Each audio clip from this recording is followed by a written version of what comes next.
수업 시간에 겉도는 이야기하거나 갑자기 이렇게 장난스러운 말하는 친구들 잘 보면 저 처음에 산만하다고 그냥 생각을 했었거든요. 읽기 능력이 부족하면 그 자리에서 스며들질 못하는데 나는 존재감을 드러내야 되니까 그런 식으로 존재감을 드러내는 게 최근에 발견이 좀 되더라고요. 지금이라도 당장 솔직히 오늘 20분 안 써서 책 읽을 수 있거든요. 맞아요. 네, 그리고 읽기는 이게 언어 생활이에요. 생존력이기 때문에 그냥 오늘 같이 그냥 20분 같이 읽으시면 거기서부터 이제 답을 찾아가시면 돼요. 안녕하세요. 구독자 여러분, 오늘 우리 셀초 가족분들께 좋은 이야기, 유익한 이야기 들려드리기 위해서 이렇게 또 귀한 선생님 모셨습니다. 선생님 네. 안녕하세요. 안녕하세요. 네, 소개 반갑습니다. 부탁드릴게요. 네, 저는 23년째 아이들하고 독서 교육하고 있고요. 학부모님을 만나서 독서 교육 강의도 하고 있는 오현선이라고 합니다. 오랫동안 독서에 관해서 지도하셨던 많은 노하우와 경험들 오늘 한번 들어보고 싶습니다. 네. 선생님 이번에 신간 내셨더라고요. 네. 네. 제목은 무엇이고 뭐 어떤 책이고 왜 1학년인지 네. 설명 부탁드릴게요. 글을 다루는 일을 하다 보니까 아이들이 네. 글에 대해서 어느 정도 민감한지를 항상 느끼잖아요. 근데 제가 이제 처음에 시작할 때는 중고등학생까지 이제 독서 토론 수업을 했었는데 사실 중고등학생들은 토론 수업이 쉽지가 않아요. 아이들이 책을 읽어오는 것 자체가 힘들고 아무리 수준을 낮춰도 이제 청소년 책 자체를 읽기가 힘들다 보니까 제대로 이루어지지가 않아서 이제 초등으로 내려왔는데 초등학생들도 고학년 친구들 중에 한 반 이상은 자기 학년 책을 좀 못 읽거나 읽어도 이해를 못하고 겉핥기로 읽거나 이런 친구들이 많더라고요. 그래서 제가 원인을 찾아야 제가 이제 지도를 하니까 네. 부모님들께 질문도 드려보고 상담도 하고 이 친구가 왜 이렇게 못 읽게 됐을까를 쭉 이제 관찰을 해보니까 보통은 이제 저희가 글자 교육이 1학년 때 시작을 하잖아요. 공식적으로는. 그때부터 뭔가 좀 결손이 생긴 경우들이 좀 있더라고요. 그래서 그게 너무 안타까워서 그게 이제 결손이 생겨도 그게 눈에 보이는 건 고학년이에요, 보통. 그러니까 저학년 때는 그냥 이렇게 넘어가요. 보통은 부모님들이 들려주는 공부하고 이러다 보니까 잘 안 보이다가 이제 스스로 공부해야 되는 고학년 때 확 보이는 거예요. 너무 안타까운 거예요. 이게 처음에 문자교육 시작할 때 좀 정확하게 했어야 되는데 도와주기가 쉽지가 않아요. 학원에서는 특히. 그래서 쓰게 됐어요. 그러니까 다 보신 거잖아요. 네. 학년기에 있는 전년의 아이들을 다 가르치시면서 결국에는 처음 읽기 시작하는 단계가 너무도 중요하다라는 사실을 깨닫고 제목이 뭐죠? 그래서 네. 초등 1학년 기적의 첫 독서법입니다. 고학년은 결과다. 보여지는 결과. 네네. 그 원인은 저학년에 네. 있다. 특히 읽기 교육을 시작하는 1학년. 네. 그러면 1학년 이 시기에 읽기 능력이 제대로 발달하지 못하면 어떤 문제점들이 중학년, 고학년에서 생기는지 궁금해요. 모두가 다 아시는 대로 읽기가 모든 것의 기초잖아요. 맞아. 우선은 읽기를 한다는 게 이제 어떤 글을 읽고 자기 생각을 좀 만들어가는 거예요. 이제 궁극적으로 봤을 때에는. 근데 자기의 생각이 없다 보면은 당연히 글쓰기에도 이제 문제가 생길 수밖에 없고요. 생활 속에서 이제 자연스럽게 읽고 쓰기를 해야 되는 게 안 되다 보면은 저는 가장 문제가 되는 게 결국에는 커서 내가 뭔가를 하고 싶은 거 할 때 어떤 거를 뭔가 읽어내기도 힘들고요. 네. 이게 도구가 없는 거예요. 그러니까 살아가는데 정말 중요한 도구, 학습을 넘어서 도구거든요. 그런 점에서 좀 아쉬움이 있을 것 같고요. 너무 또 잘 아시는 학습 능력인데 이게 뭐 학교에서 아이들이 이제 최소한 12년이잖아요. 12년 동안 이제 교과서 그리고 여러 가지 글들을 계속 읽고 소화하고 그건가로 무언가를 만들어내고 하는 게 지금 이제 교육 시스템인데 그게 어려운 것도 사실은 안타깝지만 저는 이게 처음에는 이제 제가 그게 눈에 보였거든요. 네. 아, 학습적으로 좀 힘들겠다 이 친구들이. 근데 나중에 이제 좀 시간이 흘러서 보면은 그것보다 더 한 단계 나아가서 아이가 그 자기 나이에 머물러 있는 학교나 학원이라는 공간에서 소외되고 있는 것 같다는 생각이 좀 들었어요. 내가 머무는 공간에서 오고 가는 말과 거기서 다루는 글, 텍스트가 이해가 안 되면 아이들이 온전히 거기에 딱 집중을 못 하잖아요. 그래서 최근에 제가 생각하는 건 저희가 이렇게 수업 시간에 겉도는 이야기하거나 갑자기 이렇게 장난스러운 말하는 친구들 잘 보면 저 처음에 산만하다고 그냥 생각을 했었거든요. 이제서야 보이는 건 모두가 그렇진 않지만 읽기 능력이 부족하면 그 자리에서 스며들질 못하는데 나는 존재감을 드러내야 되니까 갑자기 툭툭 이상한 말을 하거나 그런 식으로 존재감을 드러내는 게 최근에 발견이 좀 되더라고요. 그래서 저는 그게 더 안타깝더라고요. 학습적인 건 사실 1차적인 거였고 저는 초등학생들을 지금 보기 때문에 초등학생이지만 중학교, 고등학교까지 가서 저 친구가 계속 자기가 하루에 학교에서도 뭐 오후 3, 4시까지 있고요. 중고등학교 가면 하루 종일 머물러 있는데 어떤 마음일까가 항상 좀 마음이 아픈데 그 친구들 이제 보면서 제 생각이기도 하고 다른 분들도 말씀을 하시지만 자기가 읽을 줄 모르고 이해할 줄 모른다는 걸 숨기는 기술들을 좀 익혀간다고 해요. 그게 이제 약간은 허세이기도 하고요. 잠자는 거기도 하고요. 이해하는 척. 네, 맞아요. 척하기도 하고 괜히 자기는 끼어들고 싶어서 한마디 했는데 이상한 소리이기도 하고 이게 너무 안타까워요, 저는. 네. 그러느니 자는 아이들도 많더라고요. 네, 아예 그냥 포기, 네. 그러니까 무기력해지거나 네. 아니면 성향에 따라 좀 보이는 맞아요. 모습은 좀 달라요. 네. 네.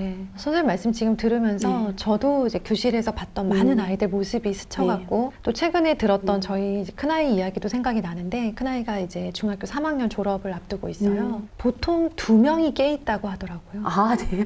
각자 다 이 텍스트를 이해하지를 못하고 네. 이걸 가지고 설명하시는 선생님의 설명에 맞아요. 집중하지 맞아요. 못하니까 조용히 자는 편을 택하는 아이들이 점점 네. 늘어나고 네네. 있고 예, 그래서 지금은 1명 아니면 2명 정도 각 네. 반에 깨 있다. 근데 이게 사실은 우리 대한민국에 조용히 스며드는 분위기가 아닌가? 네. 같은 걱정을 네. 하는 사람이에요. 저도 아, 네. 네네네. 그래서 너무 공감을 했고 네. 우리 대다수의 1학년을 넘긴 읽기 능력을 제대로 갖추지 못하고 그 윗학년이 된 부모님들은 어떡하지? 네. 네. 늦었나? 이런 네. 생각이 들 수 있을 것 같아요. 맞아요. 그런 분들께는 어떤 네. 말씀을 해주고 싶으세요? 최근에 이제 어떤 부모님도 저한테 그 말씀을 하셨어요. 이제 우리 아이가 여기가 끝인가 보다. 하고. 몇 학년 부모님이셨죠? 초등학생 5학년. 5학년 부모님이 끝인가 보다. 부모님들이 체감하시는 거는 아이를 보면서 답답하기도 하고 막 그러시다가 어느 순간 이제 불안감이 확 오시잖아요. 그럼요. 너무 부모님이 좌절감이 크신 거예요. 근데 한 가지 저희가 기억을 해야 되는 게 그러니까 아주 쉽게 이야기를 하면 성인들도요. 내가 독서해야겠다 마음먹으면 하잖아요. 네. 그러니까 이거는 시작하기 나름이에요. 교수이 누적된 친구들을 보면서 아쉬워서 이제 1학년부터 이야기를 하지만 지금이라도 당장 솔직히 오늘 20분 앉아서 책 읽을 수 있거든요. 맞아요. 네, 그리고 읽기라고 제가 이제 계속 단어를 쓰고 있지만 이게 언어 생활이에요. 언어 생활은 가족끼리 대화를 하는 거에서 먼저 이제 언어력도 좀 키울 수 있고 그 언어력들이 있어야 책도 읽을 수 있고 하고 싶다 안 하고 싶다 끝이다 시작이다 이게 아니라 그냥 생존력이기 때문에 네. 그냥 오늘 같이 그냥 20분 같이 읽으시면 그게 바로 시작이고요. 저는 이제 계속 독서교육 공부하고 연구하는 사람이기 때문에 계속 이론으로 이렇게 좀 말씀을 드리는 편인데 부모님들은 아이를 관찰하면 제가 공부한 것보다 더 많은 것을 발견하실 수가 있어요. 아이에게서. 거기서부터 이제 답을 찾아가시면 돼요. 아이가 고학년인데 책을 안 읽어서 같이 읽으려고 봤더니 정말 자기 학년의 책을 못 읽네? 라고 하면 좀 낮춰보시고요. 읽기는 읽었는데 아이가 뭔가 좀 많이 오류가 있는 것 같다 하면 거기서 또 답을 찾아가시고요. 이런 식으로 거꾸로 이제 추적해 가시는 식으로 하시면서 하다 보면은 충분히 읽으실 수 있어요. 차근차근히 사실 중요하긴 하지만 중요한 거는 결국에는 우리가 아이 손을 놓을 수 없잖아요. 부모님. 그럼요. 그리고 아이들도 안다고 하더라고요. 오늘부터 몇 학년이든 네. 시작하셨으면 좋겠고 네. 할 수 있다라는 네. 거고요. 네. 제가 워낙에 네. 읽기 교육, 독서 교육에 관심이 많다 보니까 네네. 정말 흥미롭게 읽었거든요. 읽으면서 읽기와 독서는 네. 비슷한데 네. 같은 건 아니다 네. 라는 말씀 하셨어요. 그렇죠? 네네네. 네. 어떻게 다르고 부모님들이 실제로 읽기와 독서를 어떻게 끌어줘야 되는지도 좀 알려주시면 네. 좋겠어요. 이것도 제가 이제 현장에서 부모님들과 상담을 하고 아이들을 보면서 이걸 좀 구분을 지을 필요가 있겠다라고 느껴서 이제 맞아요. 하게 되었는데 읽기는 신문, 잡지, 전단지 이런 거에 있는 것들을 당장 필요에 의해서 읽는 게 읽기잖아요. 네. 독서는 그거보다 조금 더 한 차원 높은 내가 행복해지기 위해서 정서적으로 좀 충만해지거나 고양되기 위해서 그러니까 자기를 성장시켜 가기 위해서 적극적으로 하는 게 독서인데 일단은 기본적으로 읽기를 배워야 독서가 되고 독서를 하다 보면 그 읽기 능력도 또 발전을 해요. 이게 맞물려 가는 거거든요. 근데 이제 제가 굳이 1학년 책에서 구분을 한 이유는 뭐냐면 이때 막 이제 문자 습득해서 글자 읽고 그림책 읽어주고 막 이 시기에는 부모님들이 독서라는 개념보다는 이제 빨리 글을 가르쳐야겠다 이 개념이 있으시다 보니까 책을 재밌게 읽어주시다가 갑자기 제대로 읽어봐 이렇게 읽기 교육을 시키시기도 하고요. 갑자기 멈추고 국어 시간이 되기도 하고요. 이걸 두 개를 좀 혼동하시더라고요. 그래서 제가 이거를 굳이 언급하는 이유는 독서는 즐겁게 그냥. 그리고 독서하면서 아이들에게 책을 읽어주거나 대화하다 보면 거기서 보여요. 아이가 어떤 읽기 문제가 있는지를 보이면 그거는 캐치만 하시고 엄마랑 하는 공부 시간에 딱 자리 마련하셔서 그때 좀 따로 하셨으면 하는 마음으로 원래 분리된 개념은 아니지만 그렇게 설명을 드리면 생각보다 많은 어머님들이 그렇구나 라고 하시더라고요. 그래서 부모님이다 보니까 이 책을 읽어줄 때 자연스럽게 이게 보이지가 않고 못 읽는 게 자꾸 보이시나 봐요. 자꾸 교정을 해주고 계시더라고요. 특히 잠자리 독서에서 그러면 안 되거든요. 잠들 때 안 좋은 기억이. 즐겁게 독서를 하셨으면 하고요. 그리고 이 현장에서 보면 읽기 능력 뛰어난데 독서 안 하는 친구들도 있어요. 흔치 않지만 제 책 안 읽는데 이해력 되게 좋다. 그러니까 언어 능력 좀 타고난 친구들이 있고요. 또 독서 좀 많이 하는 것 같고 되게 즐기는데 생각보다 글 이해력 떨어지는 친구들. 이게 완전히 똑같지 않기 때문에 이거 너무 스트레스 받지 마시고요. 이거 독서를 너무 안 하는데 계속 씨름하시다가 하시는 분들이 있거든요. 그럴 때는 차라리 그냥 아이가 좀 어느 정도 글을 읽고 이해하면은 그냥 차라리 두시라고 말씀을 드려요. 기준을 이렇게 두 개를 좀 분리해서 생각하시면 좀 답이 나오실 거예요. 1학년 때는 어쨌든 읽기 능력을 키워주시는 것도 중요하고 책을 좋아하게 만드는 것도 너무 중요한 것 같아요. 쓰신 책을 보면 주로는 미취학 학생들 그리고 이제 읽기 능력을 키워가고 있는 그 시기의 아이들의 부모님들을 위한 많은 가이드들이 나와 있어요. 그런데 제가 본 입장에서는 이거는 1학년 때만 활용할 책은 아니다라는 생각이 들었거든요. 초등, 중학년, 고학년 친구들이나 읽기 능력이 혹은 독서 경험이 아직 충분하지 않은 중학생 아이들은 이 책을 어떻게 활용하면 좋을까요? 사실 독서가 듣고 말하고 생각하고 이게 다 독서의 하나의 축이 돼요. 얼마나 아이가 한글 떼기 전에 풍성한 언어 환경에 노출됐느냐에 따라서 딱 문자를 접했을 때 받아들이는 게 다른 거거든요. 문자 교육 때문에 굳이 1학년을 넣었지만 사실은 이제 태어나면서부터이고 그게 지금 만약에 안 됐다면 지금 당장 하실 수 있는 건 뭐냐면 대화를 하시면 돼요. 왜냐하면 이 말로 소통을 잘 안 하는 친구들이 글을 읽고 이해하기가 쉽지 않을 수도 있고 일단 말귀가 트여야 글귀도 생기는 거거든요. 많이 보면서 느끼는 것 중에 하나는 문자 교육이든 독서 교육이든 읽기 교육이든 형식적인 게 있고 비형식적인 게 있어요. 그러니까 형식적인 거 뭐 문제 풀고 이런 건데 너무 그쪽으로 치중하시는 걸 많이 봤어요. 뭔가 좀 부족하네? 무슨 문제집을 풀게 해볼까? 독해 문제집 못 풀게 해볼까? 근데 초등학생 때는 적어도 즐겁게 읽어야 되거든요. 근데 그게 이제 중학생이든 고등학생이든 다르지 않다는 거예요. 언어 환경 만들어 주시고 글 같이 읽고 그리고 처음에는 좀 어려울 수 있지만 한 달만 같이 읽어보시면 나중에 할 말이 진짜 많이 생겨요. 그리고 책 이야기를 직접적으로 안 해도 쓰는 단어가 달라지고요. 대화의 질이 좀 상승을 할 거예요. 책에 보니까 책 놀이가 많이 소개되어 있더라고요.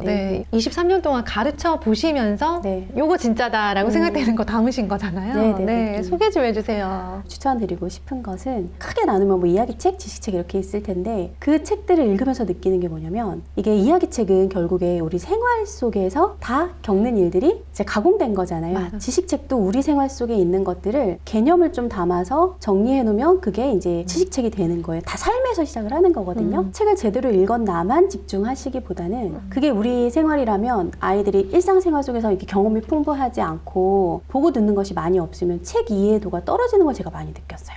글자만 막 읽는 게 아니라 일상생활에서 많이 경험을 해야 되는 거예요. 그래서 제가 추천하는 것 중에 하나는 그냥 동네 관찰해보고 마을버스가 지나갔네, 경비 아저씨가 뭐 하시네, 편의점에서 누가 이렇게 왔다 갔네, 그 동네 관찰을 해보고 관찰 일기를 좀 써봤으면 좋겠어요. 그게 다 문학 이해력하고 지식책 이해력 다 연결이 돼요. 관찰 일기라고 표현드리기도 하고요. 사건 일지라고 말씀도 드려요. 재밌네요. 우리 동네 사건 일지 이렇게 찾으면서 막 탐정처럼 하고 보면 너무 재밌고요. 그 인간 어떤 삶에 대해서 이해를 하는 거기 때문에 당연히 글도 잘 이해된다 라고 말씀드리고 싶고요. 또 재밌는 것 중에 하나가 요즘 이제 아이들이 되게 좋아하는 게 MBTI예요. 그래서 이야기책 읽고 이 인물들 MBTI 뭘까 추측해보고 그 요인을 찾아보는 거예요. 조금 더 뻗어나가서 혹시 집에 시집이 있으시면 동화책에서 가장 힘들어 보이는 사람에게 어울리는 시를 찾아서 읽어주는 거를 해요. 약간 치유적인 면도 있는 건데 아이들이 시집을 정말 정독해요. 그때 얘한테 어울리는 시가 뭘까? 여기 나온 아이가 자존감이 떨어져서 힘든 것 같다 그러면 정말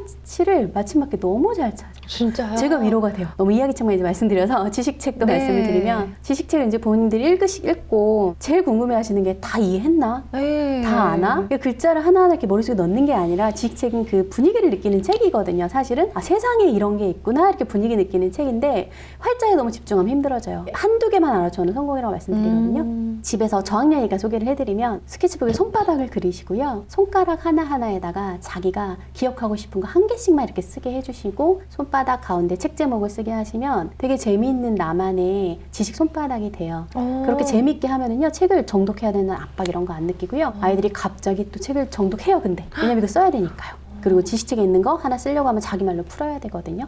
뭐 예를 들면 뭐 우리 몸의 뼈는 몇 개다. 이 정도만 써도 되게 충분한 거예요. 그래서 그림 그려가면서 메모해가면서 하면 너무 재미있는 놀이가 되고요. 저는 이게 문제집 푸는 것보다 훨씬 주도적인 책 정리가 된다고 생각해서 저도 이걸 많이 하거든요. 그래서 네. 사실 쓰기를 그래서 엄청 많이 해요, 아이들하고. 네. 근데 어떤 쓰기를 하느냐가 되게 중요한데 자기가 그렇게 하고 싶어서 하게 하는 쓰기를 만들어주면 공책 한 바닥을 꽉 채우고요. 재미있게 이제 주체적인 공부가 될 수가 있어요. 책에 사실 독서활동 상당히 많이 실었는데 네. 분야별로 사실은 다 실었어요. 네. 부모님들이 골고루 읽기 되게 원하시잖아요. 근데 맞아요. 골고루 읽기가 꼭 필요하진 않은데 사실 하기 좋은 때가 있어요. 언제냐면 그림책 읽을 때. 그림책은 문고판 책보다 분야에 대한 어떤 거부감이 좀 적어요. 얇고 작아서 1월부터 12월까지 분야별로 책을 다 넣다 보니까 독서활동이 좀 많아졌어요. 그래서 그거 잘 활용하시면 좋을 것 같아요. 가장 많은 비중을 차지하는 게 초등 시기의 독서법, 독서 네. 지도에 관한 질문들인데 엄청 머리 싸매고 고민하시는 분들 많으시죠. 네, 네. 그분들을 보시면서 이거는 꼭 기억해 주세요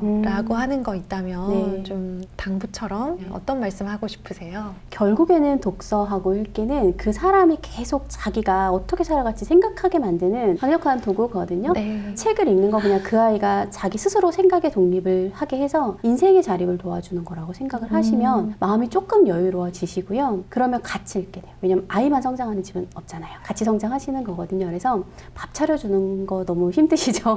밥이랑 비교하면 안 될 것 같은데. 또 방학이라 네. 학원의 도움도 되게 필요한데 매일 밥 차려주는 거라고 생각하시 부담 갖지 말고요. 저는 결론 하나 말씀드려요. 제가 이렇게 강의를 가도 2시간을 제가 떠들었지만 결론 하나다. 오늘 집에 가서 20분 읽으시면 된다. 네. 거기에서 정말 기적이 일어난다. 제가 이제 또 농담처럼 말씀드리는데 가족 중에서 안 읽는 사람 있으면 방에 넣으라고 말씀드리거든요.